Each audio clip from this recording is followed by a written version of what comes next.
They've run Scotland for 17 years, but now amidst a collapsed power-sharing agreement, the SNP face huge pressure as a minority government with another new leader and First Minister. To discuss that and more, we're in Aberdeen, the oil capital of Europe, now grappling with the challenge of moving away from fossil fuels. So plenty of debate with our audience here, who reflect the electoral picture across Scotland. Welcome to Question Time.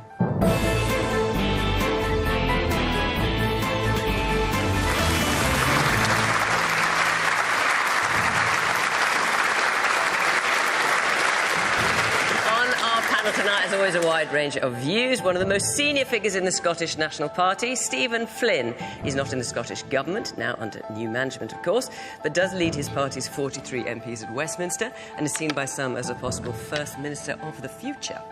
Megan Gallagher is Deputy Leader of the Scottish Conservatives. The UK party may be in power at Westminster, but are the second biggest in the Scottish Parliament, with around a quarter of the seats. One man who definitely wants to be First Minister is Anna Sarwar, who leads Scottish Labour. His party is third largest at Holyrood and has 2 Scottish MPs at Westminster. But polls suggest that could be all about to change. And Ian Dale will, I suspect, never be First Minister. Don't think he wants to be. But he is an award-winning radio host, podcaster and columnist and writer. He's written or edited more than 50 books, mostly on politics, but occasionally football. He presents the evening show on LBC. And we are awaiting Alex Salmond, of course, a former First Minister. He'll be here any minute.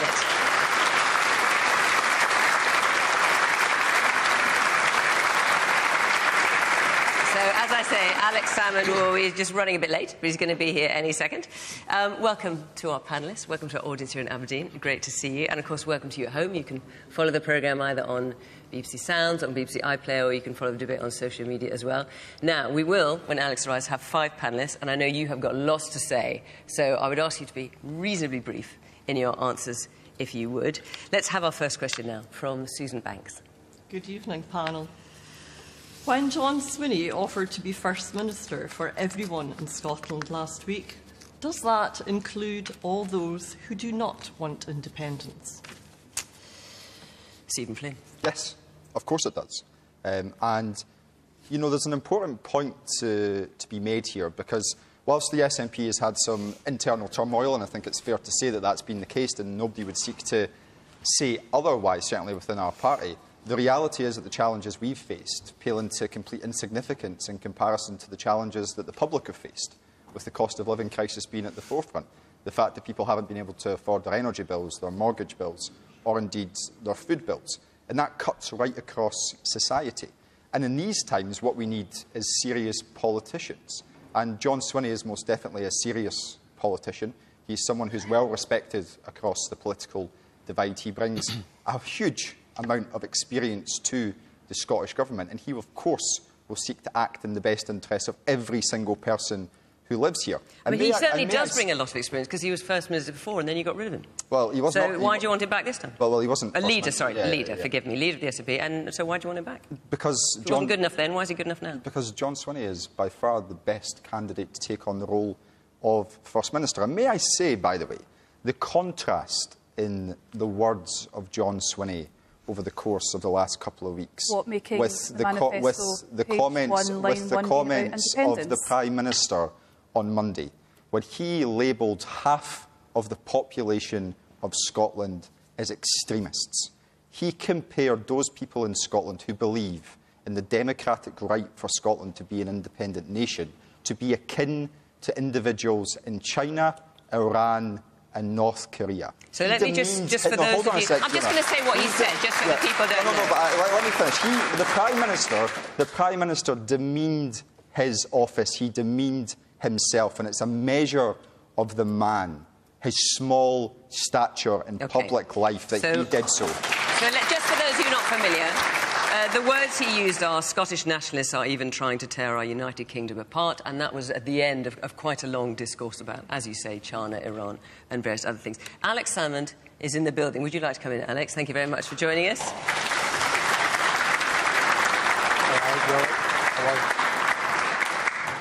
Alex, I'll come to you in a minute. Megan, you were just trying to say something there. Well, I mean, John Swinney is continuity candidate 2.0. He has already said that he is going to make the general election page 1, line 1, about independence. That is not speaking to people who do not want independence. They want people to be focused on the real priorities that impact Scotland just now. That's our NHS, that's our education system, that's our justice system. It's not independence. That's not what people are saying to me on the doorsteps. It should really be about the people's priorities, and that is not what the SNP are focused on. They've never been focused on it, and they never will be. OK. Let's hear from Orange, the man there in the blue shirt. Is the return of a former leader to the SNP just a demonstration of the lack of talent in the SNP? OK. And let me hear... Susan, you asked the question. What's your view on this? I agree with Megan. It's definitely takes priority within the SNP, and we have so many other major issues that are concerning us right now. And what would your priorities be? Definitely the NHS, education is a must, and the cost of living, obviously, without Alex, question. let me come to you and let me read the question again, because obviously you missed it. Susan was saying, when John Swinney offered to be First Minister for everyone in Scotland last week, does that include all those who do not want independence? Well, yes, it does, and I'm sure that's the way John will approach things.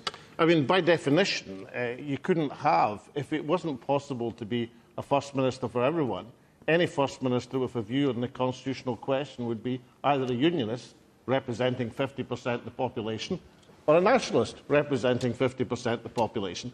But, of course, there's so many issues you can approach in a way that embraces the whole community. I take a different view from the lady who's just spoken. I don't think the SNP have lost its way because of a concentration on independence. In fact, I think they've lost their way on independence, which, after all, they won an election on a mandate to get another referendum to decide the independence question. I think they lost their way by getting taken up in the highways and byways of identity politics and onto all sorts of issues which, frankly, no society in Western Europe has managed to find an answer to. And it was that absorption of parliamentary time and bandwidth in these sort of issues of self-identification which took, I think, the eye off the ball of housing, education, health and jobs above all, which is what any First Minister, SNP or any other party should be doing in the Scottish Parliament as an absorption of their time. So I don't think it's John Swinney's fanatical pursuit of independence that's been the problem. I think it's the SNP's failure to deliver independence is the problem. Man there in the shirt and tie, blue shirt and tie. It flabbergasts me that Labour and Conservative are surprised that the SNP want independence. That's one of their main policies. So why every time they mention it do you say, oh, leave that alone, leave that alone? That's one of the reasons they're there. That's what they want. All right. Well, Anna, I'm coming to answer that in a minute. Yes, the woman in the glasses. Hi, yes. I completely agree with the last person, actually, and I don't agree with what Megan had said. This government has been here and has, sort of lifted so many children out of poverty. There's so much socialist values that you get through the SNP being in government. And to the greater extent, I mean, I know Anas is sitting there and he's representative of Scottish Labour, but, sort of in terms of the kind of principles of socialism and looking after people, that has been the way over the last several years with the SNP. And, yes, independence is really, really important, and I support it, surprise, surprise. But I don't think that has actually taken away from the care that they have for everybody in the country. Anas. Can I say right from the start that I don't agree with Rishi Sunak that half the population are extremists. Look, I don't support independence. I don't support a referendum right now, but I completely respect those who want to argue the case or may believe in independence. I actually want to look at the underlying factors which drive many of the people to support independence. Of course, for some, for example, Alex and Stephen, it will be an identity issue, a national identity issue. But for some people that were driven towards independence, it was because they didn't believe that this UK Tory government was working for them. I completely agree on that. I think they have been an extremist government that have failed every single corner of our country, including Scotland. They want change, and for many people, they thought the only vehicle for change was that escape route around independence. But I think there is a different kind of change. I don't think there is a majority in our country right now for independence. I don't think there's a majority or a consistent majority that want a referendum. But neither is there a majority for the status quo. There is an overwhelming majority in our country for change, and we have to advocate and deliver that change. On John Swinney in particular, look, let's not pretend this is day one of an SNP government. John Swinney has been at the heart of every SNP decision for the last 17 years. He's been at the heart of the SNP leadership for the last 40 years. He's one of the architects of divisive politics in Scotland. And on his watch, we have seen 820,000 Scots stuck on an NHS waiting list, including 85,000 in this part of Scotland alone. We've got 1 in 4 people living in fuel poverty in Aberdeen alone, even though we are an energy-rich part of the world. All of this happening on both the SNP and the Tories' watch. So this is not change, this is continuity, it's more of the same. And if we were being true to ourselves, what happened to the democratic principle that people rightly said in the SNP about a second unelected leader being imposed on the electorate without an election when Rishi Sunak took over from the disastrous Liz Truss? Why does that democratic principle not apply to Scotland? Why has there been a stitch-up in the SNP to impose their own candidate as First Minister, which is all about managing what happens inside the SNP and nothing to do with running our country, which is being destroyed by 14 years of the Tories and 17 years of the SNP? Let me just let Ian come in first. Ian. A friend of mine said to me the other day, you do realise the only reason they've invited you on Question Time is because you're a John Swinney lookalike. I said that had not crossed my mind, but OK. See? Look, John Swinney is there to govern for the whole of Scotland. Whoever is First Minister, as Alex completely understands, you govern for everybody. But the reason he is in his position is because the young cardinals, Stephen, Kate Forbes, one or two others, decided to elect an old pope because they know that he will only be there for a couple of years and then it will be their turn. That's what happened, in my view. I think that if you're the SNP and you genuinely want to achieve independence, then there's nothing wrong with that. There's nothing wrong with wanting your country to be independent. The best way to do that is to show that you can govern well. And to the lady at the back who was talking about, well, the SNP are socialist and want to care for people, etc. Well, there are plenty of people in Scotland who would question that when they look at the record of the Scottish NHS or the Scottish education system, where the results, the outcomes, are below the rest of the United Kingdom. So if you want independence, you've got to demonstrate that you can govern well. And I think there are many examples where the SNP have failed to govern well. But as somebody on the right of politics, I'm quite unusual in that I describe myself as independence curious, in that I'm a quarter Scottish. If I lived in Scotland, I think I would be tempted to support independence. And I remember saying to Alex many, many years ago when I interviewed him that the big mistake the SNP have made is not to have a broad tent SNP, but to keep it as a left-wing party. And if you think about it, Scottish Tories could be seen as more nationalist than any other party, and yet the SNP has never reached out to the right of Scottish politics. Well, the mistake I made was not signing up Ian Day. I should have done it at the time. Well, let's just say one thing about this extremism thing. Very briefly. You know, when I heard, I was in Berlin at a conference, and I heard this extremist remark by Rishi Sunak, and I sort of thought, you know, that's just a drowning Prime Minister thrashing about, pay no attention. But actually, I've read now the whole speech for her. And this is this wasn't an off-the-cuff, silly remark. And I'll tell you why it's so important. There's the real democratic point here. Scottish nationalism in its modern form has been around for 100 years, as a representative force in Parliament for 50 years. In that century, not a single person has lost their life arguing for or against Scottish independence. Nobody has had so much as a nosebleed arguing for or against Scottish independence. And it's been civic, it's been democratic, it's been embraced whether victory or defeat. That is an incredibly valuable thing. How dare Rishi Sunak describe people pursuing national self-determination as extremists? It's outrageous. Megan. I've got to come in here because the independence referendum of 2014 was not civic, it was not joyous, and I'll give you my Twitter if you ever want to have a look at the abuse I get for simply being pro-UK. So please don't say that the independence referendum was civic and joyous. It certainly wasn't, and it's created divisions that have lasted since 2014 until now. But those divisions are still there because of the push for... And you don't think the Conservative Party causes divisions in society? So, Stephen... You don't.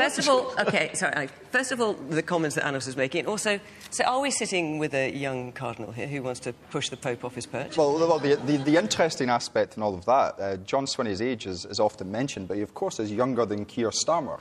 And, yes, but, there has also been talk about him retiring from politics on more than one occasion. And he's also talked about, maybe stepping back. So I'm not sure John Swinney's ever retired from politics. Well, not retired, but he has talked about stepping back. That's definitely the case. Yeah, but cometh the hour, cometh the man, and we have serious challenges that we face in society, and we need serious individuals with experience to come forward in the public interest to deal with them, and John has done that, and I think that is something to be welcomed. Now, there's a couple of things I just want to touch on briefly. Firstly, Anas seems to be of the view that there should be an election in Scotland because Holyrood has elected a new First Minister. That was your view. That was your view on Rishi Sunak. Of course, but the difference is that in Westminster, and I sit there, we don't vote in Westminster for a Prime Minister. In Holyrood, you do. Just as, incidentally, you do in Wales, where the Labour Party just elected a new First Minister after Mark Drakeford stood. OK, so Nicola Sturgeon said on Sunak's appointment as PM, of course there should be a general election. OK, we're not talking about general election here in Holyrood, obviously, but the governance of any country cannot simply be a revolving door that one party gets picked time and time again. Sturgeon, Yousaf, Swinney.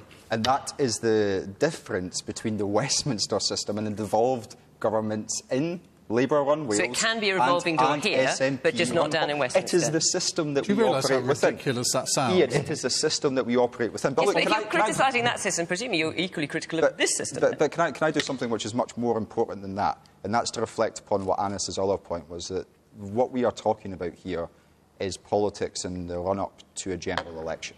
And the public's priorities matter. They are the economy. They want to see the public being on the receipt of investment in their public services, in their NHS, rejecting the austerity agenda that's came out of Westminster for the last 14 years. They want to see investment in net zero. They want to see alignment with the single market. They want to see why is less immigration being spent on the Scottish NHS this year than it was last year? So there's been the only part of the UK. That is not true. It is true. No, it's not true. Absolutely it is true. not. I've looked at the figures this afternoon. I know it is true. There's a 3% uplift in Scotland's NHS budget in comparison to a 1.6 billion in comparison to a 0.8% cut in England. Not in real terms. If you are going to really sit there and say that there's more money being spent on the NHS, it is just simply not true. So Scotland's NHS is receiving a record amount of money, and it is an increase in comparison to what's happening in England. Our nurses are paid more than anywhere else on these isles. There is junior doctor strikes happening right now in England. There is no junior doctor strikes happening in Scotland at this moment. So why are the waiting lists so bad? Taken by the SNP. If it's also great, why are the waiting lists so bad? When it comes to our A&E system at the moment, we have better waiting times than anywhere else on these isles. But you've not hit your targets for when it comes to cancer waiting times, they're better than anywhere else on these isles. The reality is that we have Hold on a minute. The outcomes are worse. The reality is that we have huge challenges within our NHS, but Scotland's NHS is rightly performing better than anywhere else on these isles. And I sit in the Westminster Parliament and hear politicians from across these isles decry what is happening. They don't do that in Scotland. The outcome of our NHS crisis is almost 50% of the hip and knee replacements that are happening in our country right now are happening privately because of the waits in the NHS. There are literally people mortgaging their homes and borrowing money from their loved ones to pay for hip and knee replacements. Stop trying to blame somebody else. It's always somebody else's fault. Take responsibility. After 17 years of this SNP government, 830,000 of our fellow Scots are on the One here in the glasses. Instead of focusing on the inter-party politics of it, why don't we let the people decide and hold a second referendum? OK. Man there in the yellow shirt. One thing that's already been alluded to is the fact that I think lots of people in Scotland, when it comes to a general election, will wonder how to vote because of the status quo of two governments that they question now the decisions that have been made to. But as with the previous question, we've heard about calling and having another referendum, but we know from the Supreme Court ruling that that can only happen with the agreement from Westminster, and I can't see that that will happen by 2029. OK, all right. I have a feeling this is a topic we will return to. Surprise, surprise, every time we come to Scotland. And very important it is too. So I'm going to move on for now. Before I do, I just want to say that next week Question Time is in Coventry, and the week after that we're in Epsom. So if you live in or around either of those two places, Coventry or Epsom, you'd like to come and be part of the audience, like this one here in Aberdeen, go to the Question Time website, follow the instructions there, and hopefully we will see you in either of those two places. Right, let's take our next question from Morag. Morag McVeigh.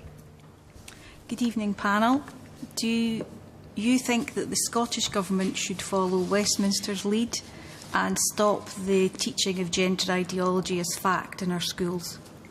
So the government at Westminster has introduced new guidance for consultation on sex education in England that includes, amongst other things, a ban on sex education for under-9s, but also that pupils in England should not be taught about what they call the contested theory of gender identity.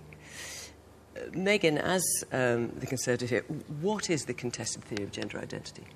So I think this stems from the recently published Cash Review, which was a clear-cut, evidence-based report that outlined concerns relating to how gendered care was conducted in NHS England. But of course, there are similarities with NHS England and what happens up here in Scotland. Now, I spent a full week in the Scottish Parliament trying to get Scottish Government ministers to give a statement as to whether they would implement 32 recommendations of the Cash Review. So we did gender care better in Scotland. So we're making sure that young people were supported if they were experiencing gender distress. But the question from Morag is about should the government follow Westminster's lead and stop the teaching of gender ideology as fact? The government has talked about the contested theory of gender identity. I'm not sure how much that means to everyone. I just wonder if you would define it for us so we can at least know what we're talking about. Absolutely. So it's age-appropriate materials in schools. So it's making sure... But what is the contested theory of gender identity? Well, I think it's in relation to trans ideology and gender. If you are experiencing gender distress, so that would be, you know, if it was a girl experiencing gender distress wanting to be a boy or vice versa. But I think the move is reasonable. I think we need to be looking at something similar here in Scotland. I think we need to make sure that what we are teaching in our schools is age-based, so we're not teaching... So do you think Scotland should follow Westminster's lead on this? I do. I do think we need to look at this seriously. And in fact, actually, in Parliament this week, I was speaking to families who've had negative impacts surrounding gender care, and that, of course, extends into our education system. So, yes, we absolutely should be looking at this. OK, so just for those of you who want to know the government's definition of gender identity, the UK government calls it a contested belief. It is a sense a person may have of their own gender, whether male, female or another category such as non-binary. This may or may not be the same as their biological sex. Many people do not consider that they or others have a gender identity at all, and they're saying that this is a contested belief. Do you think, Annas, that the Scottish Government should follow Westminster's lead on this? Look, I think we've got to handle this really, really sensitively because it generally impacts on people's health and well-being. I think we have to be expert-led, and that's why I welcome the Cash Review. I think the Cash Review should be implemented in full. And in terms of what happens in our classrooms, it has to be age-appropriate. Again, it has to be expert-led. What the guidance is saying is irrespective of what age you are, that it is the government in Westminster is describing it as a contested belief and it shouldn't be taught at all, no matter what age you are. Well, would you suggest Scotland follows that lead? Look, of course it has to be facts-led, it has to be expert-led, it has to be age-appropriate, classrooms have to be properly resourced, and those, particularly young people that have issues around mental health, that needs to be properly resourced in terms of access to services.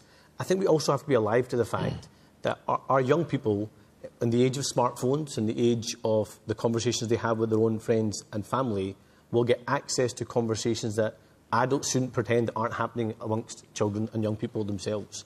So I think we've got to be really careful about what we're doing in our classrooms. So would you say not? I'm just trying to say not, just in terms of Morek's question. I think should the government follow at any age? You're not going to. If the government guidance goes ahead at any age, they won't be followed. I don't think we should try and mask from our children what is the lived reality for many people out there in the real world.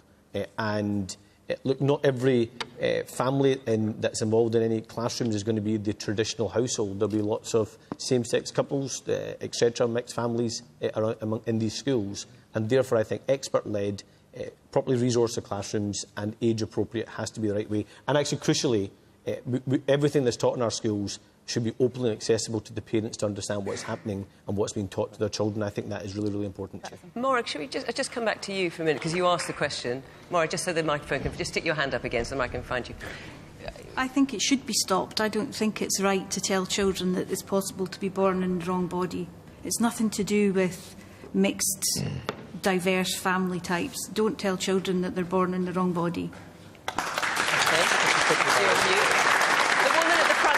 Green jacket. Yes. So I teach every day in a classroom. Oh, good. I was going to ask if there are any teachers here. Yeah, so 14 great. years here. Obviously, I'm not from here originally, but sometimes I'm all young people have. And if I have to stop and think and can't, I don't know where the young people are supposed to go for information. Surely it should be me as a trusted adult and someone... Okay. Have we got any... Can I hear from any other teachers here? Because I think there's more than one. Yes, right at the very back in the red top. Yeah. What's your view on this? Couldn't it be that the information is provided for the students to have a safe space to discuss it, and that it's made optional because this is a very personal topic that they might want to approach with their family and not necessarily in the wider context of the classroom? They might not be comfortable talking about it in the classroom as well. So couldn't it be that there's a safe space provided within the institutions so that these students or pupils can discuss it if they so wish, but at the same time that parents may have some concern, can maybe opt out of those types of sessions, informational sessions? Okay, so have it optional, as you say. I mean, Ian, I was listening to to Gillian Keegan, the Education Secretary, down in Westminster. She's talking only about England, and Stephen, I'll come to you because I know there's a review happening here in Scotland as well. And she was talking about... She was asking what evidence is there that this is a problem. She said, well, I've seen education information that's talked about 72 genders and children are asked to place themselves on that spectrum. I've not seen that, but she was saying that she had. Morek's question, should the Scottish Government follow Westminster's lead and stop the teaching of gender ideology as fact? If you want to put it in those terms, yes, I think it should be stopped. But young people always... Well, that's the term she was putting in, not that I am. Yeah. No, indeed. But young people always have questions. Everyone in this audience, when we were growing up, whether we were 9, whether we were 11, whether we were 13, at some point, we all had questions. Now, in an ideal world, your parents would be able to answer those questions, but we don't live in an ideal world, and there are many parents that just will not go into this area, whether it's gender identity or just general sex education. So therefore, it's left to the teachers. Now, what I don't want to see is a repeat of what happened in 1988 when Section 28 was brought in, and teachers weren't even allowed to mention the word homosexuality. Now, we don't want that to be here. If young people have got questions about gender identity or they have personal issues, then they should be able to approach a teacher like the lady in the front row for advice or I think the whatever. government's not necessarily suggesting that wouldn't happen, but they're saying it shouldn't be taught. That's what they're saying. Well, I think it's a very... if I was a teacher, I wouldn't find that very acceptable. And the problem here, in part, with sex education in general, is that governments are always years behind developments. So when you and I were at school, I mean, pornography would be a sort of dirty magazine. You couldn't watch it on a phone or anything. But we know that 8-year-olds, was it 50% of 9-year-olds have actually seen a pornographic film? I mean, that's horrific. So therefore, if you try and sweep this under the carpet and say 9-year-olds shouldn't actually be taught that this is wrong in school, I think that's a problem. But there is a solution. And I don't want to see young people today experience what I did in school, where you had the head of needlework and the head of geography doing the sex education. Neither of them wanted to do it. Neither of them really knew anything about it. And all we learnt was that Mr... I better not mention his name. I can't wait to hear what you're going to say next. Well, all he would talk to us about was the fact that he would have sex with his wife every Saturday night. Oh, my goodness. That was your teacher? Yeah. And this was the level of sex education in 1978. And I understand you so much better. Oh, my goodness. I do have a solution to this, Fiona, very, very briefly. The solution is to have professionals teach sex education. Not in every school. You have a band of sex educators going from school to school to school and doing it properly. And the teachers in those schools will be very relieved. Just to reassure you, apparently I'm being told it's 50% of 13-year-olds have seen some element of pornography. Not that that's that reassuring, but at least it's not 9-year-olds. Yes, the man in the blue shirt with the glasses in the middle there. I think I quite agree with what Westminster is saying. We shouldn't be playing politics with everything. We should allow children to live their life. When they get to the age of accountability, they should be able to decide what they want to be. Right, and not be discussing it in the classroom. We should, at some point, not 2-3 years, we shouldn't be pushing it to the truth. At least when they get to the age of accountability, they should be able to decipher, this is what is good for me, this is what I want to be, rather than us pushing it to do them. you mean 18 by that, the age of accountability? 17, 18, yeah. 17, 18, something like that. Okay, and the man right at the very back. Yeah. Yeah, I think age appropriateness is definitely a concern, but I think also we have to differentiate between discussion and taught. I'm not clear whether the proposals that it's not discussed at all. I'd be very concerned if there was no opportunity for children to discuss these things in a safe place. Okay. Stephen. So I have 2 very young kids, one of whom will be starting school this year. And I know for a fact that he is going to have very many questions over the years to come. I, like most parents, want to think that he's going to come and speak to his mum and dad about those big issues. But he's not. He's not going to come and speak to us about everything that's happening in the world and in his life. And what I would like to know and to have is the comfort that when he goes to school and he is around our fantastic educators, that they are empowered to be able to speak to him about the big challenges that he faces in his life. I don't know what those challenges are going to be. I don't know what his future looks like. I hope it's great, but the reality is I don't know. And the people who spend the most time with him in his life over the coming years will be the people in the schools in this city that we are sat in today. And I am confident in their judgment. And if they, as experts, feel that they should be in a position to help guide him on his journey in life and his younger brother when he goes to school too, I'm okay with that as a parent. And that might be contentious with some people. And even if you don't agree with it, you'd be okay with that. But the world's not perfect, and I would rather he was speaking to a teacher than looking at something on a smartphone and thinking that's... OK. Can I ask, though, because, again, I've got a young daughter, and I am genuinely concerned about the movements in terms of what's emerged following the cash review.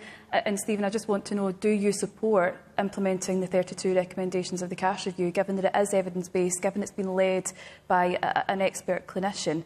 I think this is really important. We need to get this right for our young children, and I think the gentleman was right. We need to let children be children.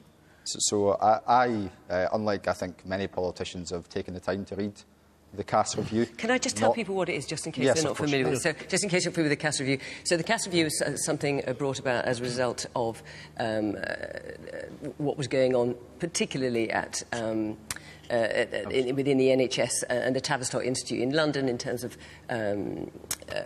medication, all sorts of things happening in terms of trans, and it's a gender clinic specifically. And the CAS review came up with a whole load of recommendations, 32 as you say, but what it was basically saying was that the pendulum had swung too far in terms of just handing out medication and being perhaps too quick to go for gender reassignment surgery and that kind of thing, and the pendulum needed to swing back.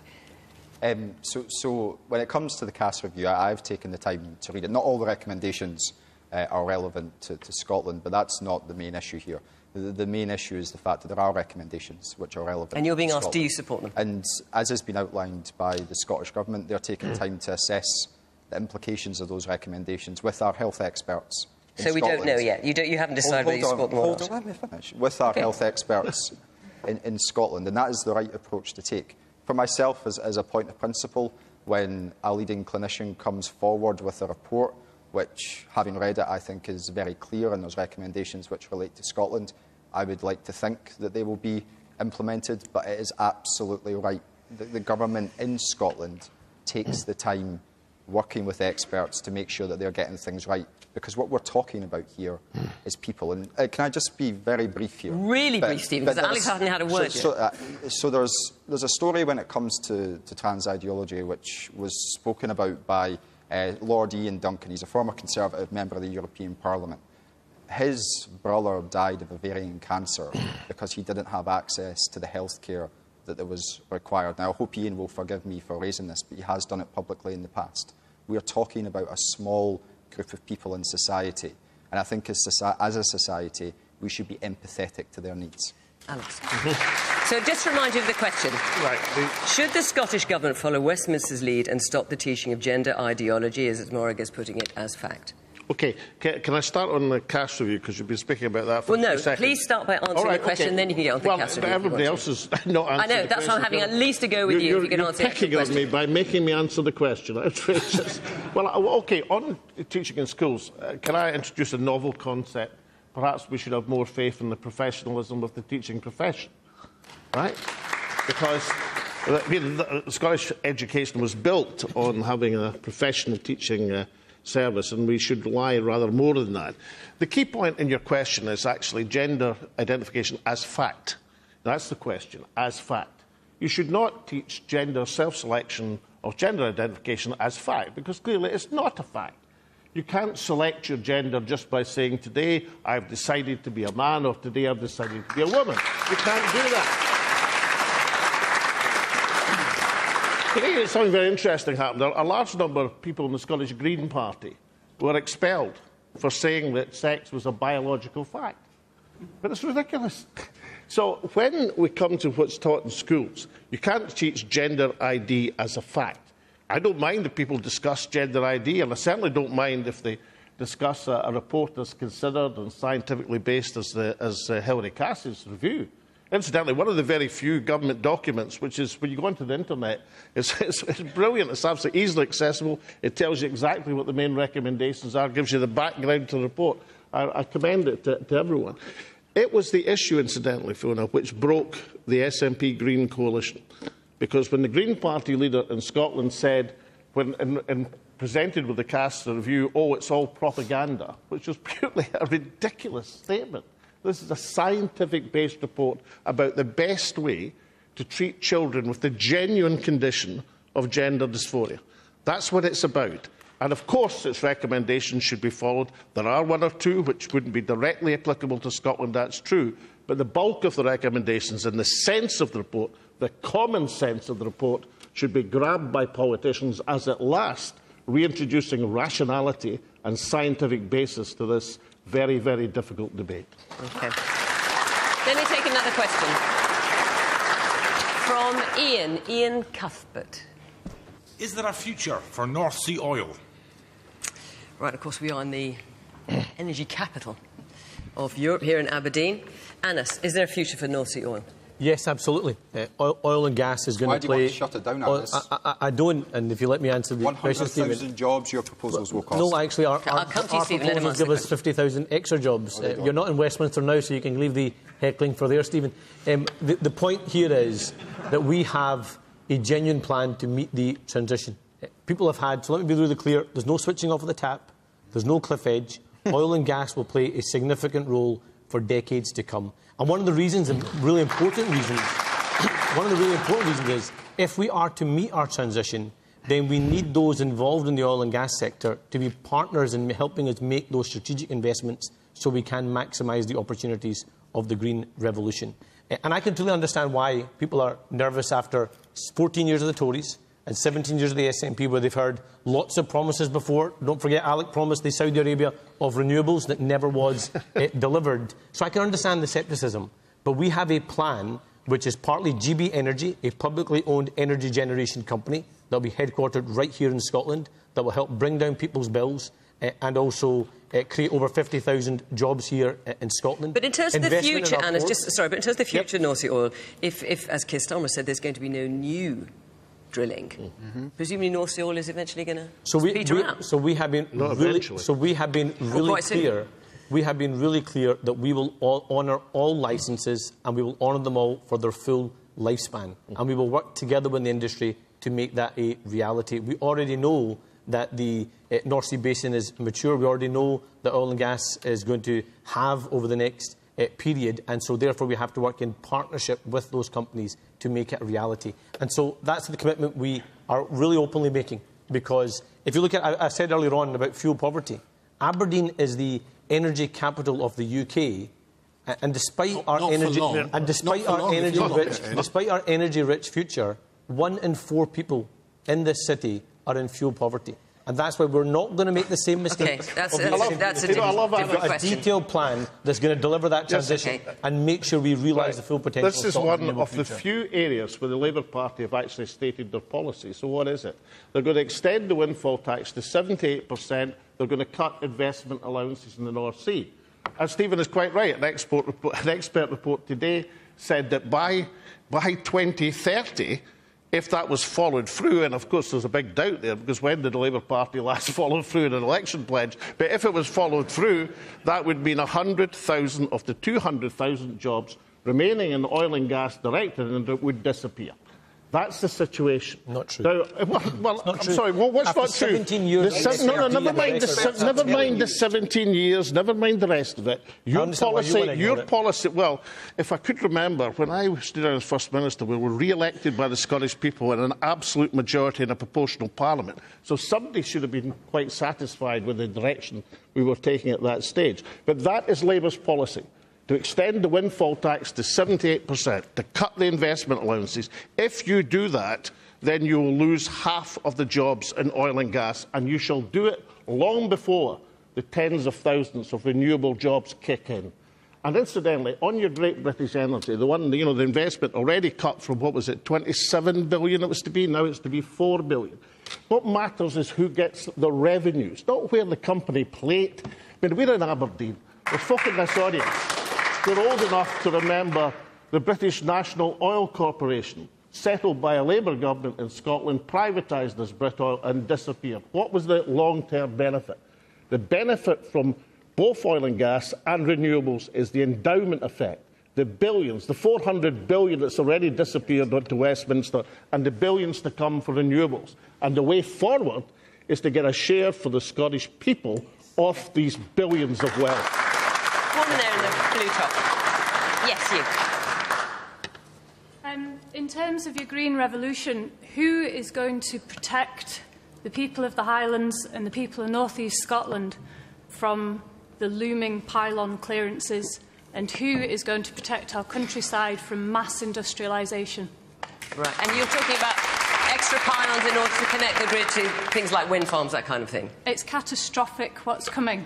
Every acre of Angus, Aberdeenshire and the Highlands is going to be covered with BESS, pylons, hydrogen, ammonia, there's a big campaign, I know, and a lot of objections to a plan to have, I think it's 70 miles worth of pylons in order to connect the grid. No, it's 25% of Scotland. It's not just Kintor to Teeling.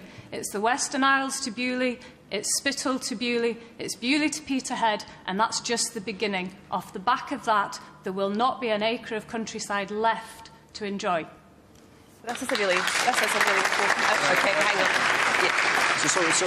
So to address the initial question, I am very, very frustrated at what we are hearing, because we have a unionist politician who supports the Westminster Parliament that has taken in the best part of £400 billion from this city, saying that people are living in fuel poverty. They're living in fuel poverty because Scotland's resources have been wasted for decades by Westminster.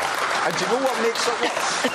Do you know what makes it worse? The Labour Party, as it stands, will, as Alec has said, increase and extend the windfall tax, end incentives for exploration, and as such cost 100,000 jobs. And when they do that, they will be aligning that with their cut from £28 billion to £5 billion in green energy. So the very people and the very investment that we need in order to protect jobs, our energy security and indeed our economy in the North East for the years to come will be frittered down the drain by the Labour Party. It is absurd. Anna should be apologising to each and every person in this city for their looming plans. Absolutely nonsense, Stephen. And your own party has a presumption against any new oil and gas licences. So I don't know why you're saying a different thing to this audience here to what your colleagues say when they're talking to other audiences elsewhere. But let me just be really clear. Take the Acorn project.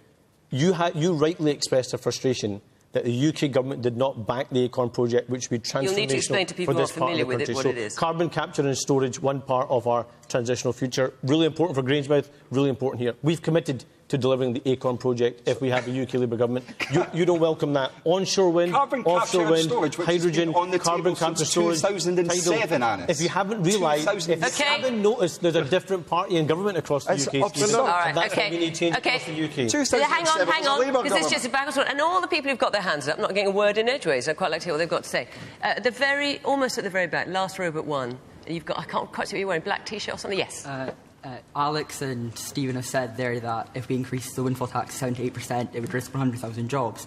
But economists have stated that if we were independent, it could risk up to 250,000 jobs. So if we're talking about protecting jobs, why are we calling for independence? OK, all right. And in the white T-shirt there, you're 4 rows back from the back, yes.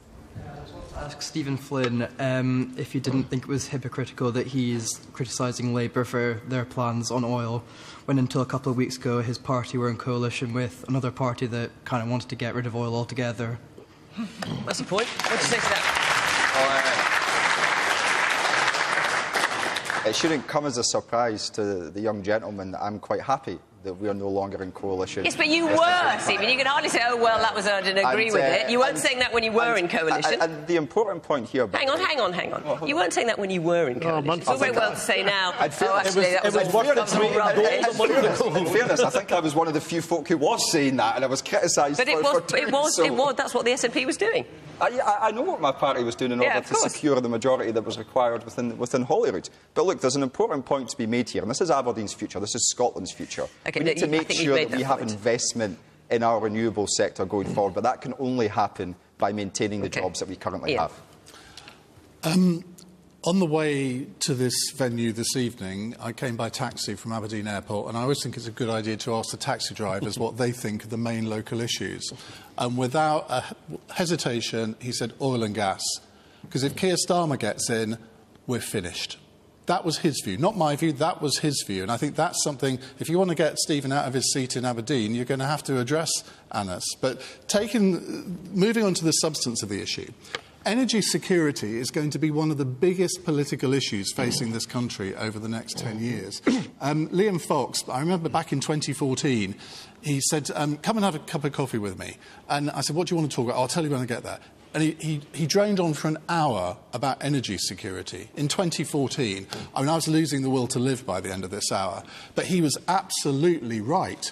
And what we have to do as a country is to have a balanced energy basket. We don't have coal anymore, but we do have other things, of which oil and gas are one. Now, people say, well, we shouldn't have any more North Sea oil and gas licences, which I think Labour say, and certainly I think the SNP have said well, OK, all right, I'll take your word for it. But the fact is, we are going to need oil and gas probably for the next 3 or 4 decades. And I know it takes 20 or 30 years for oil fields to be exploited properly. But if we're going to need it, other countries are going to need it, and people say, well, we can only use 20% of it, 80% will be exported, as if that's an argument for not going forward. It won't affect our ability to meet the net zero targets by 2050. So I do not understand, apart from people trying to virtue signal about their green credentials, why we still wouldn't have oil and gas as part of our energy basket. The SNP is totally against nuclear, which is one of the cleanest forms of energy that there is. In terms of carbon, nuclear is the way to go. Now, what about the waste? Because well, we deal with that already. Other countries deal with it as if you think it's something that we can't do. See, what's fascinating about the discussion, Meg, I need to bring you in, is obviously here we are in Aberdeen, so many jobs dependent on the oil and gas industry, and many people that I know personally. This discussion outside Aberdeen, and climate change comes up again week after week after week on Question Time. And we get people coming from the audience saying, what are we going to do about climate change? Why are we still so reliant on fossil fuels? Fascinating. I haven't heard any voices to that effect yet. Is there anyone here who wants to express their view? This man here in the black top. So important that we get this right, not just for the planet, but also for the North East of Scotland. So often the North East of Scotland is forgotten about. The Central Belt and London get all of the funding, money, resources, and so many young people like me and my peers have moved away from this part of the world, which of course is the best part of this island, the North East and the Highlands. But what are your parties going to do to make sure that we stay here and we invest and we work here and live here for the rest of our lives? So, I mean, to pick up on the gentleman's point there, the North East, the Highlands, has become SNP's forgotten Scotland, and that is absolutely fact. When you talk about dualling essential roads, hasn't been done. When you look at rural healthcare... Have you seen the Aberdeen Western Peripheral route? Did you come in that way? Have you seen the A9? Okay. Okay, Stephen, you've had a long time talk. The question is there a future for North Sea oil, Megan? But if you actually look at the oil and gas sector, you know, I will be unapologetic when I say that myself and my party will always stand up for oil and gas workers in the North East. That is our bread and butter. The taxes. Stephen, let her speak. Come on. Yeah, hold on, Stephen. I'm the only woman on the panel. Please allow me a little bit of time to allow me to expand my argument. But in terms of what the UK Conservative Party would do, we've already committed to a new carbon capture area in the North East. That would, of course, bring more jobs. It will bring in billions of pounds. So that is just what the UK government is doing. We are steadfast on our commitment for oil and gas. And as I said, I will be completely unapologetic when I say that going into the election, but even right now, we will always stand up for oil and gas workers. OK, Alex, I know you want to come in, but I want to take one more question. We've only got about 7 or 8 minutes left, but a lot of you asked about this question, so I'm going to try and squeeze it in. Rachel Stewart, where are you? There you go. What is the cause of and the solution to the UK's housing crisis? Right. So this is an issue across the UK. This week, the Scottish Government declared a housing emergency in Scotland. Labour tried to do that 6 months ago. I don't think the SNP backed that one, but they've certainly gone for it now. Anas. Look, it's a great question. The simple answer is we're not building enough homes, and we've got to get the house building numbers up here in Scotland. We've got the reason why it's so important is we've got record levels of particularly young people living in temporary accommodation. Over 10,000 children in Scotland now don't have a home to call their own. The question is, what's the cause and what's the solution? So the cause, not enough homes. How do we get home building up? We've got to sort our planning system. Take up my city, Glasgow, as an example. The average planning application takes 78 weeks. In Glasgow, in Manchester, it's closer to 16 weeks. That's not an attractive place to come and do business as a result. We've got to sort our planning system. We've got to have greater regulation of our rents system rather than the flawed way that the Greens and the SNP pursued it, where actually house building fell. We're now at Thatcher levels of social home buildings here in Scotland as a result of decisions made by this SNP government. So more homes, attract the investment here, create the financial conditions for people to want to invest money here in Scotland, and that's how we address the housing emergency. Man here, you had your hand up straight away. So I stay in a small town not too far away from here, and the local council have objected and stopped the build of, I think, 200 to 300 homes because the local community wouldn't have enough green space. I think it would be 4% short on the green space it would be required to have for the community. And I just think the local council is causing a big problem with getting these homes up. OK, we've only got 5 minutes. You're going to be quite brief. Stephen. So firstly, Scotland's story over the course of the last 17 years when it comes to house building is one of success. When we look at per head of population... You just declared a housing emergency yesterday. Anas, would you allow me to finish? It's a fair point. Yes, and I'll come to explain why. I think I should be granted the opportunity to explain. Stephen, fairness, you've interrupted everybody here, but OK, you go for it. I'm chairing this thing. That is my job, Stephen. Right, a short answer, please. So per head of population, Scotland's built 40% more homes than in England. We've built 70% more homes than in Wales. The reason we're not able to continue with the levels of investment we would like is because there's been a £1.6 billion cut to Scotland's capital budget by the Westminster government, and that is compounded by the fact that 17 years. And that is compounded by the fact that construction inflation is through the roof. So Scotland has an incredibly positive story in comparison to elsewhere. But it's clearly got an emergency going on right now, as you have said. Ian. The simple answer is obviously build more houses. I mean, if you've got a lack of supply and a huge demand, house prices are going to go up, and that's happening all over the UK, not just in Scotland. I've been really disappointed. I thought when Michael Gove became Housing Secretary that he would really shake up the system, the planning system, but he's failed to do that. Labour aren't really promising many more houses than the Conservatives are. I think 50,000 a year. Well, that's a drop in the ocean to what is needed. And I think the planning system clearly needs to be reformed. But also local councils, and I suspect this is the case in Scotland as well as England, tend to be very NIMBY-ish. They don't want a lot of new developments, and that because they say, well, their residents don't want them. So their residents' view should be ignored more, do you think? Well, not about ignored, but certainly sort of there should be more... Let me come... I'm sorry. Just one brief thing. I've got 3 minutes left, so no. Okay. Megan. Thank you. So the SNP government were forced into declaring a housing emergency just yesterday in Parliament. And, of course, this is the start of a new way of Parliament, because beforehand they would just rely on their Green partners to vote through anything without having Cause and solution, that's the question. So, cause and solution. So I think we do need to build more houses, that's absolutely the case, but I think we also need to look at our rural communities, because we've got a massive issue just now with depopulation, and we need to make sure that we're getting people into rural communities, get our infrastructure up to make sure that those communities are thriving, to get people back into those areas. Alex. Thank you. The SNP cut the social housing budget by £200 million because the Green Party wanted to spend it on active travel. Now, active travel is really important, but it's not as important as roofs over people's heads. Nobody's mentioned the very obvious problem in the private sector, sky-high interest rates. I mean, you have to be... what young couple can afford a house in Aberdeen with the state of interest rates at the present moment? And lastly, Scotland absolutely needs a vast expansion of socially rented housing. And the one way I can see to get the money in is to get it from the insurance companies and the pension funds. With a government guarantee, you could be talking about access to billions in order to get a real substantial initiative in social housing, which is the most urgent priority for young Scots. Woman at the back, in the glasses. Yes, hi. What about old houses, empty old houses? What's wrong with them instead of building new? Right, OK. You want those... Man there in the... you've got black sweater on, I think. No, further back. That's it, yeah. Just to second that point, there's huge swathes of unused units in Aberdeen itself, and we need to bring people back into our city. Man here in the... with the sunglasses, yeah. Hi. So, Anis touched upon the timescales on which it takes for planning applications to be determined.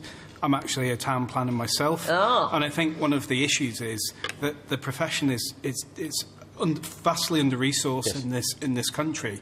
You know, in terms of Scotland itself, there's only one university, Dundee University, I believe, which actually teaches town planning as an undergraduate degree. So I think that you know, whichever government comes into power really needs to work with the Royal Town Planning Institute to try and create more funding to basically vastly improve the resources within the profession, and hopefully that will help to speed up the determination process and appease all parties. OK, OK. Well, I'm afraid we are going to have to leave it there. Apologies to all those who've got your hands up, but I'm not able to come to you. Our time is up. We managed to squeeze 4 questions in, only just a little bit on housing. I'm sorry it wasn't more. Our hour is over. Thank you very much to, I think it was Stephen Nish who supplied the photographs here of Aberdeen. Love to see those. Remember, we are in Coventry next week. The week after that, we're in Epsom. But for the moment, thank you to the panel. Thank you very much to all of you for being here this evening. And, of course, thank you to you at home for watching from Aberdeen. Bye-bye.